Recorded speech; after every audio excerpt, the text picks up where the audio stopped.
আমি হচ্ছে ঢাকা বিশ্ববিদ্যালয়ের ভূগোল ও পরিবেশ বিভাগের 24-25 সেশনের শিক্ষার্থী। একটা জিনিস যদি লক্ষ্য করেন, আমাদের এফবিএস ফ্যাকাল্টিতে অনেক সুন্দর ক্যান্টিন আছে, সায়েন্স সোশ্যাল সায়েন্স ফ্যাকাল্টি অনেক সুন্দর ক্যান্টিন আছে, এবং এইসব ফ্যাকাল্টিতে ভালো ভালো ক্যান্টিন আছে। কিন্তু আমাদের সায়েন্স ফ্যাকাল্টি যারা স্টুডেন্টরা আছে, আমরা হচ্ছে অনেক মানে এই ক্যান্টিনের দিক থেকে অনেক অবহেলিত। আমাদের কোনো মোতাহার, আমাদের ক্লাস হচ্ছে মোতাহার ভবনে হয়, কাজী মোতাহার হোসেন ভবনে। কিন্তু আমাদের যদি দুপুরবেলা খেতে হয় তাহলে আমাদের ওখান থেকে এত দূর 30 টাকা রিক্সা ভাড়া খরচ করে, আমাদের 30 টাকা খরচ করে এই এফবিএস ফ্যাকাল্টি অথবা হাকিম অথবা টিএসসিতে এসে আমাদের খাওয়া দাওয়া করতে হয়। কিন্তু আমাদের মোতাহারের আশেপাশে বা এরকম যদি একটা ক্যান্টিন থাকতো আমাদের, তাহলেও আমাদের খাবারটা অনেক সুবিধা হতো আর কি।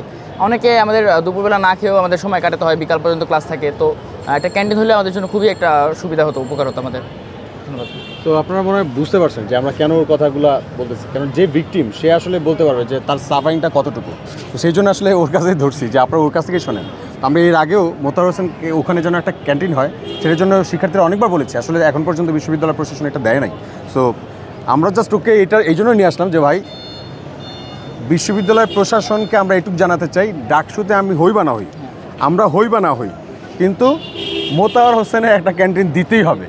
এটার জন্য যে কয়জন প্রার্থী আছেন যারা এই মুহূর্তে শুনছেন, তাদেরকে মাথায় রাখতে হবে যে এটার জন্য কিন্তু আপনাদেরকে লড়তে হবে।